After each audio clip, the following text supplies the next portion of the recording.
In just 5 months, my dream of a Thai paradise cost me $31,000. I met a girl in a bar in Pattaya.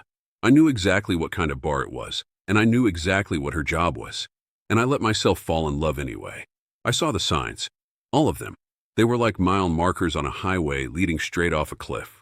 And I kept my foot on the gas. This is the story of how I let my loneliness write checks my common sense couldn't cash. To understand how I ended up in that bar in Pattaya, you need to understand the man I was for 35 years before I ever stepped on a plane. My name is Gary. I'm from Columbus, Ohio, and for most of my life, I was a long-haul truck driver. I owned my own rig, drove it across all the lower 48 states. My world was made of concrete things: engine trouble, shipping manifests, federal regulations, and the dotted lines on a map. You don't last 35 years in that business by being a fool. You last because you're methodical. You check your tires, you watch the weather. You know that a small mistake in your logbook in California can turn into a big fine in Texas. I was competent, I was self-reliant, and I wasn't anybody's fool. I wasn't a rich man, but I was secure. I planned my whole life. I had a pension that paid me $2,200 a month, regular as clockwork. When my wife and I divorced 5 years back, we sold the family home. My share was $250,000, cash.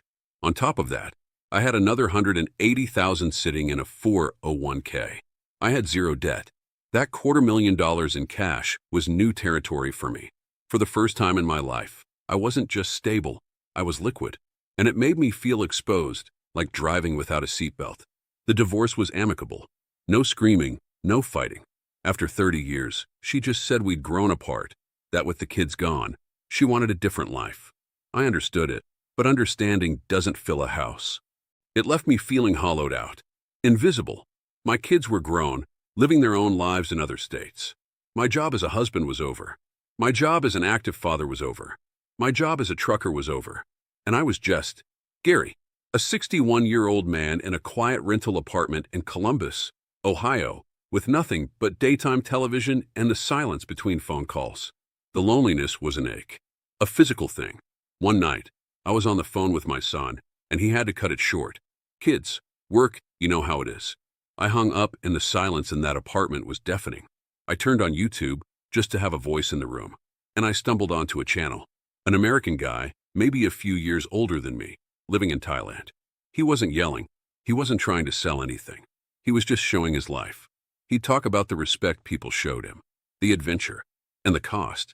He made a video called My $1,500 per month paradise in Thailand.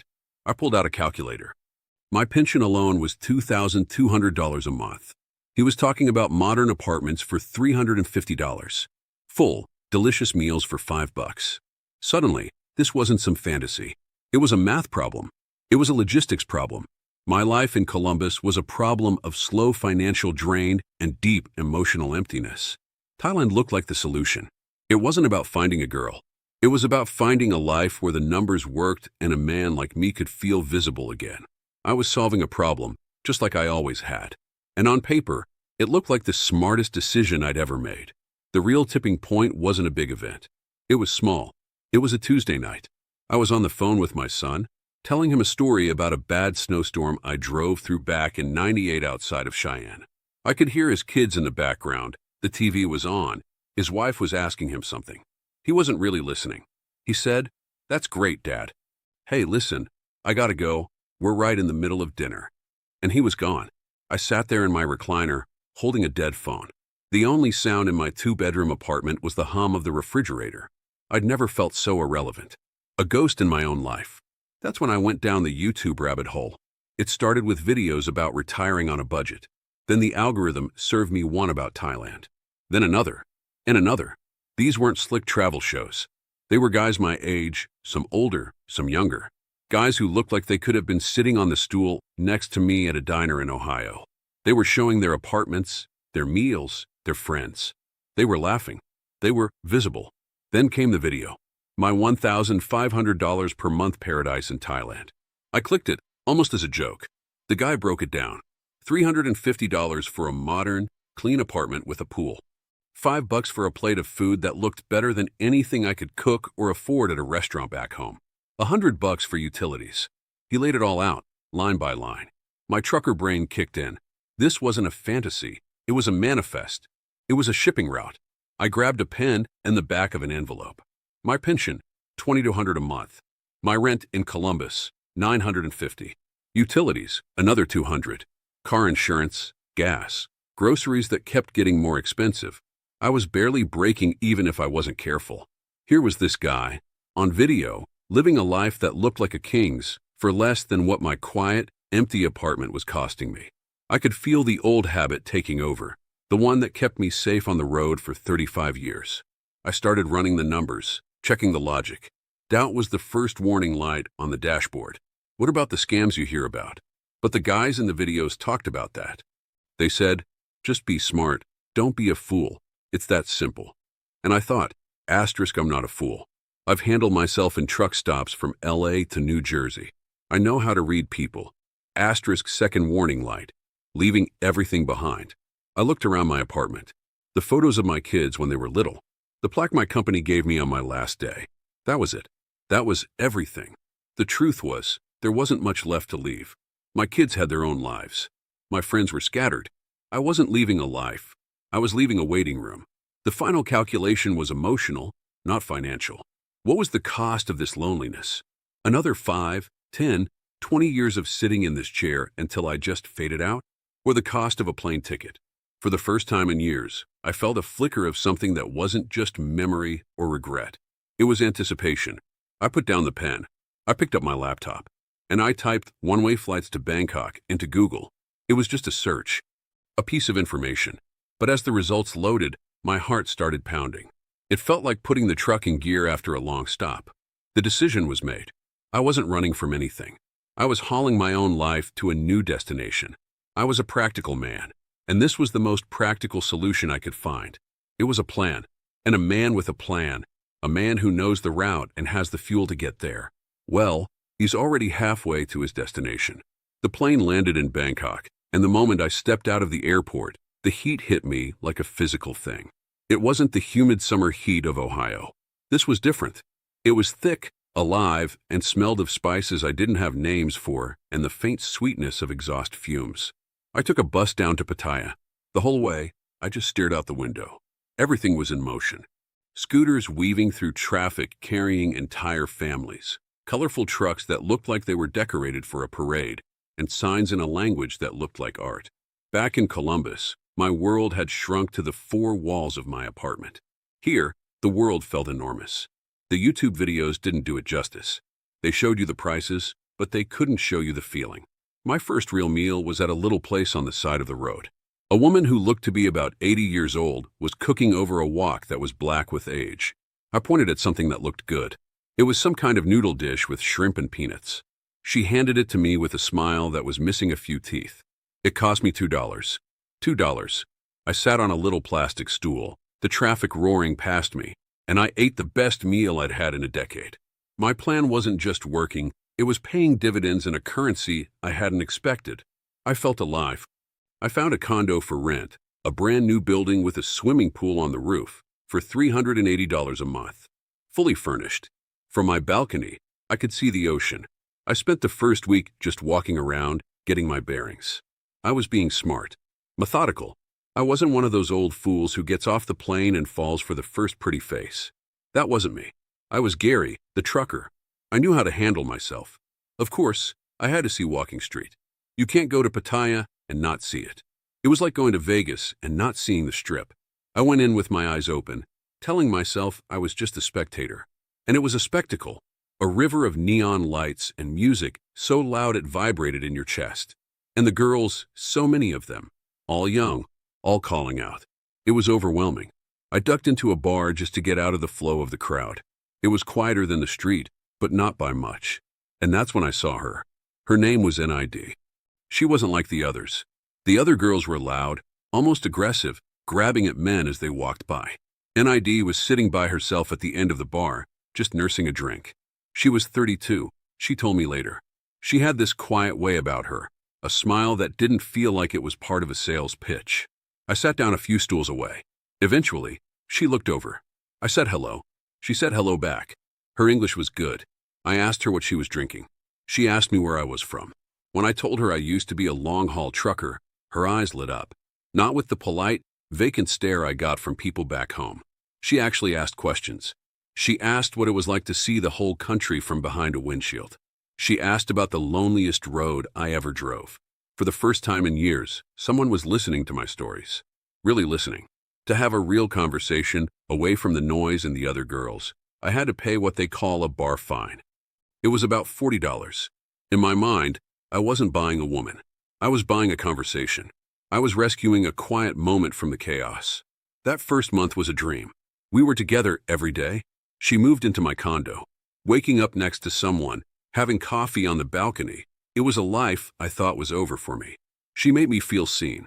She'd rub my shoulders after a long day of walking around and say, "You must be tired." It was such a small thing, but it meant everything. Then came the first test. I didn't know it was a test then, but I know it now.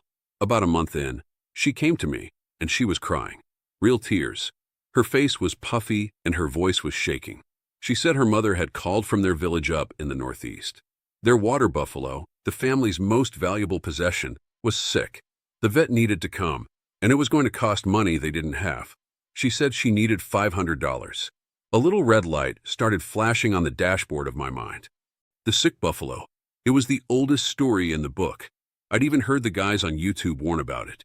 My trucker brain, the one that kept me safe for 35 years, was telling me to put the brakes on. But then I looked at her. I looked at this woman who had made me feel more alive in 1 month than I had in the last 5 years. And I thought, what if it's true? What if her family's livelihood really is on the line? And what's $500 to me, really? It was a test, all right. But I thought it was a test of whether I was a good man. A provider. A man who could be her hero. I went to the ATM, pulled out the cash, and I gave it to her. The way she looked at me when I handed her that money, the gratitude, the relief, it was intoxicating. She held my face in her hands and told me I was the kindest man she had ever met. In that moment, I wasn't a retired trucker from Ohio anymore. I was a hero, and that feeling, right there, was worth every single penny. I was on the line, and I had just taken the bait. I just didn't know it yet. That first $500 felt like the best money I'd ever spent. It wasn't just cash. It was a down payment on a new identity. I wasn't just Gary, the retired trucker from Ohio anymore. I was Gary, the man who could solve problems, the man who could rescue a family. The gratitude from NID, it wasn't just a thank you. It was like she saw me in a whole new light. She started calling me her hero, half joking at first, but then it became real. She'd cook for me, listen to my stories, and every night she would thank me for being in her life. The loneliness I'd felt back in Columbus, that quiet ache in my chest, it was gone, replaced by this warm, full feeling of being needed. I was a man with a purpose again, and my purpose was her. We fell into a routine, a good one. Mornings on the balcony, afternoons exploring, evenings at a quiet restaurant. It was a life I never thought I'd have. The trucker in me, the one who plans every route, thought he had this all figured out. I was being smart. I wasn't throwing money around. I was living comfortably on my pension, and that $250,000 in the bank was my safety net, untouched. I felt in control. Then, about 3 weeks later, the phone rang in the middle of the night. It was NID, but it wasn't her voice. It was a frantic, terrified whisper. She was crying so hard I could barely understand her. "Brother," she kept saying. "Motorbike. Hospital." She said her younger brother had been in a motorbike accident back in her village. He was hurt badly, but the other guy involved was hurt, too. And in Thailand, she explained, that's how it works. You have to pay. You pay for the hospital bills for everyone, and you pay the other person to make the problem go away before the police get involved. Otherwise, your brother goes to jail, hurt or not. The number she said was $2,500. The old warning lights on my dashboard started flashing again, brighter this time.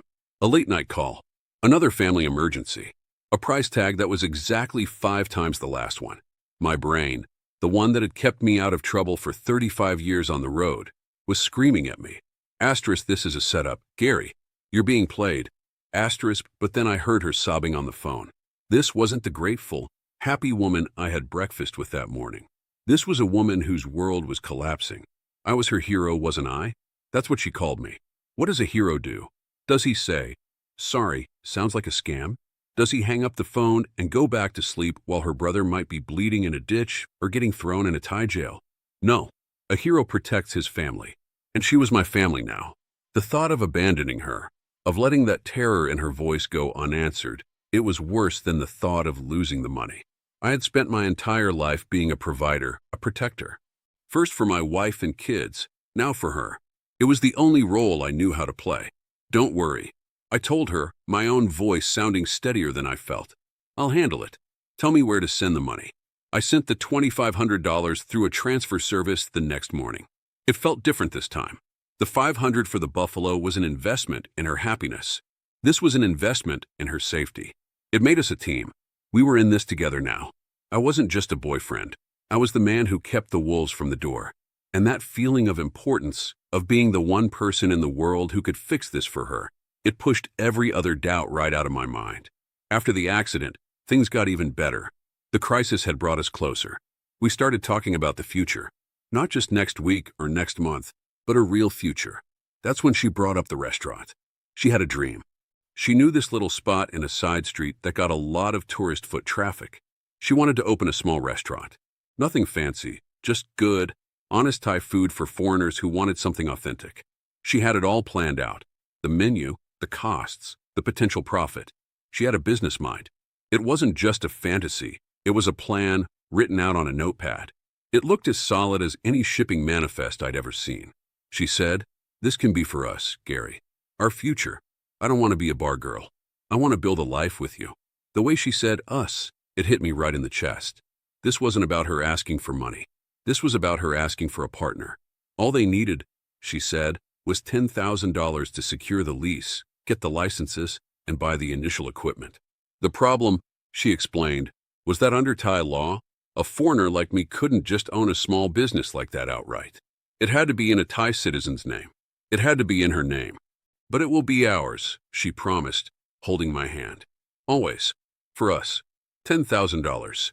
That was a real number. That wasn't emergency money. That was investment money. The trucker in me knew you don't hand over 10 grand without a contract, without a lawyer, without your name on the deed. I knew that. But the man sitting on that balcony, holding the hand of the woman who had made him feel alive again, he didn't want to be a trucker anymore. He wanted to be a partner. He wanted to believe in us. I had $250,000 just sitting in an account, doing nothing. What was the point of having it if I didn't use it to build a life? A real life. I was so focused on the destination, this beautiful future with her, that I ignored the engine warning light telling me the whole thing was overheating. I transferred the $10,000 to her bank account. I was no longer just her provider or her protector. I was her business partner. We were building a dream together. That $10,000 was supposed to be the start of our new life, but it turned out to be the beginning of the end. A month after I sent the money for the restaurant, the final blow came. And this one was designed to break me. NID came to me one evening, her face pale. She'd been on the phone with her mother again. She said the family's rice farm, the land that had been in her family for generations, was being foreclosed on. A corrupt lender, she called him, was calling in a debt her father had taken out years ago. The family had no way to pay. They were going to lose everything. Their home, their history, their future, all of it. The amount they needed was $18,000. 18,000.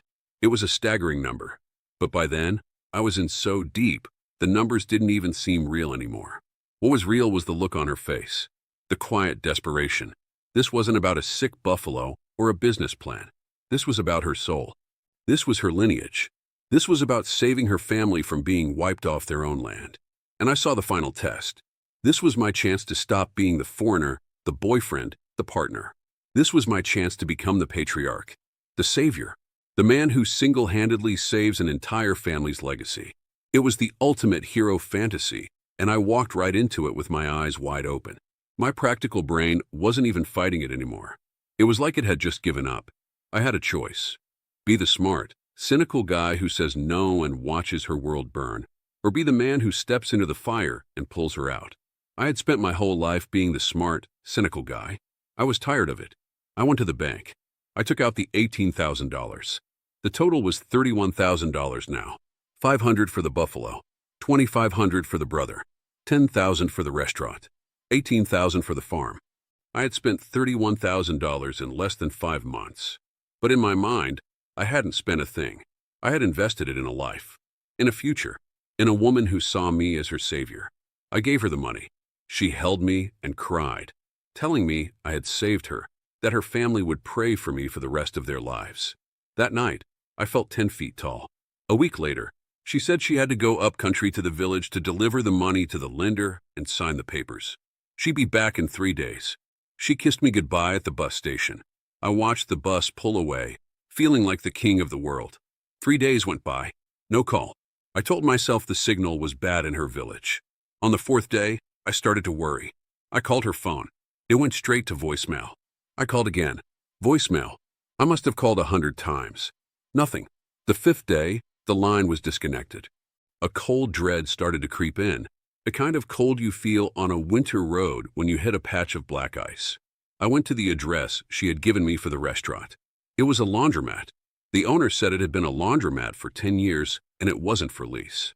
I took a bus to the address she'd given me for her family village. I showed her picture to people in the local market. No one had ever seen her. They'd never heard of her family. There was no farm. There was no brother. There was no sick buffalo.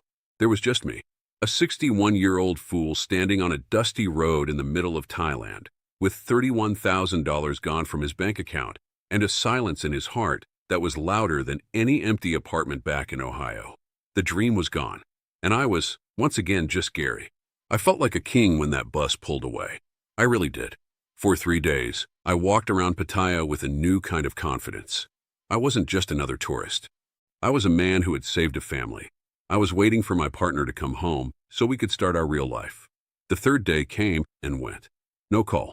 I told myself the phone signal was probably bad up in the village. It made sense. I wasn't worried. On the 4th day, I started making excuses to myself. Maybe the bus broke down. Maybe the business with the lender was more complicated than she thought. I called her phone. It rang, and then went to voicemail. I left a message. Hey, it's me. Just checking in. Call me when you get this.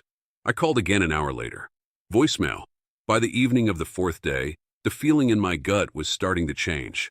That warm, full feeling was gone. In its place was a cold knot. The kind of cold you feel when you're driving on a dark highway and you see brake lights flash up ahead for no reason. On the 5th day, I called her phone and it made a different sound. Not ringing, just a quick, final beep. The number you have dialed has been disconnected. I hung up. I stared at my phone. The screen was black. I dialed again. Same thing. Disconnected. The knot in my stomach turned to ice. My hands were shaking. I couldn't sit still. I grabbed my keys and I walked out of the condo. I had to do something.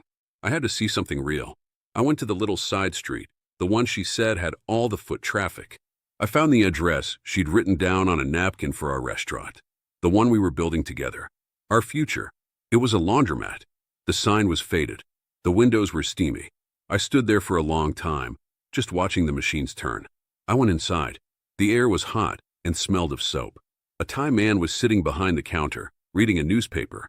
I pulled out my phone and showed him NID's picture. Do you know this woman? He glanced at it, shook his head. I asked him, was this place for lease? For a restaurant? He looked at me like I was crazy. He said something in Thai to another worker. They both laughed. He turned back to me and said, no lease. 10 years laundromat. 10 more years laundromat. I walked out. The street was full of noise and people, but I couldn't hear any of it. All I could hear was that man laughing. I wasn't thinking straight. I went to the bus station. I bought a ticket to the province she said she was from. It was a 5-hour ride. The whole way, I just stared out the window, telling myself there was a mistake. She gave me the wrong address for the restaurant. That was it. A simple mistake. She'd be at the village. She'd be waiting for me. She'd explain everything. The bus dropped me off in a small town. I had the address she'd written down for her family's farm. I showed it to a motorcycle taxi driver. He looked at the paper, then at me, then back at the paper. He shrugged and pointed down a long, dusty road. I walked. I walked for what felt like miles. The sun was beating down on me. I finally came to a little collection of houses. I pulled out her picture again. I showed it to an old woman sitting on her porch. She shook her head. I showed it to a man fixing a motorbike. He shook his head. I showed it to a group of kids playing in the dirt. They just stared at me. I went into the village's only store. I showed the picture to the woman behind a counter. Have you seen this woman? Her name is NID. Her family has a rice farm near here. The woman looked at the picture closely. Then she looked at me. There was no confusion in her eyes. There was pity. She shook her head slowly. No, mister. No one here like that. No family with that name. She pointed to my phone. Many girls have pictures like that.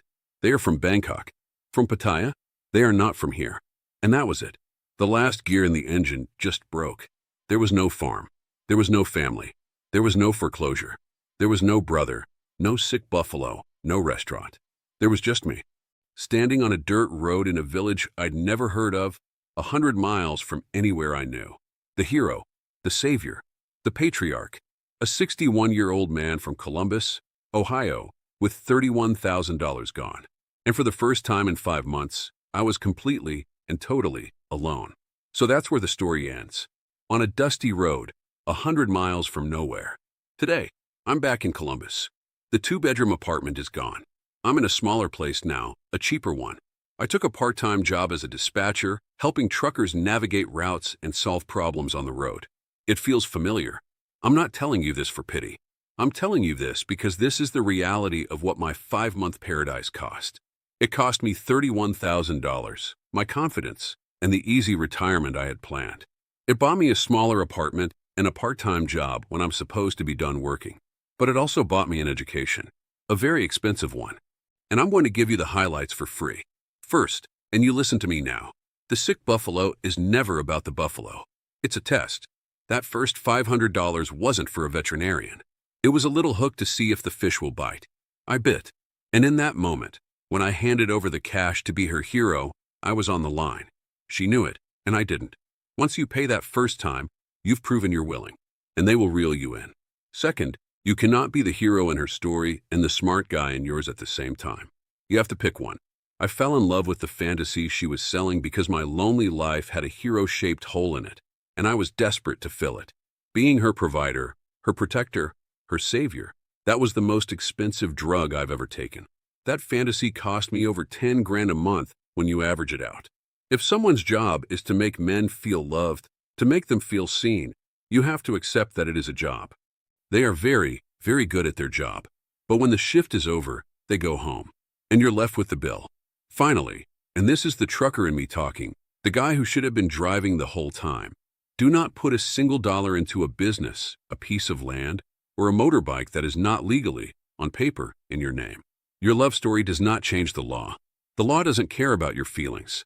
It doesn't care if she smiles at you or tells you she loves you.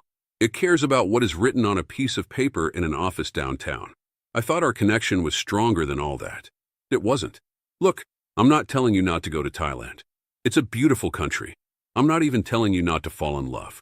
But I am telling you, with the full weight of a $31,000 mistake, to lead with your head, not your heart, especially when money gets involved. Your loneliness makes you a target. If you're a guy like me, sitting at home and dreaming of an escape, do yourself one favor first. Watch the other videos on this channel about protecting your assets abroad. Don't learn this lesson the hard way. Learn it the easy way, right here.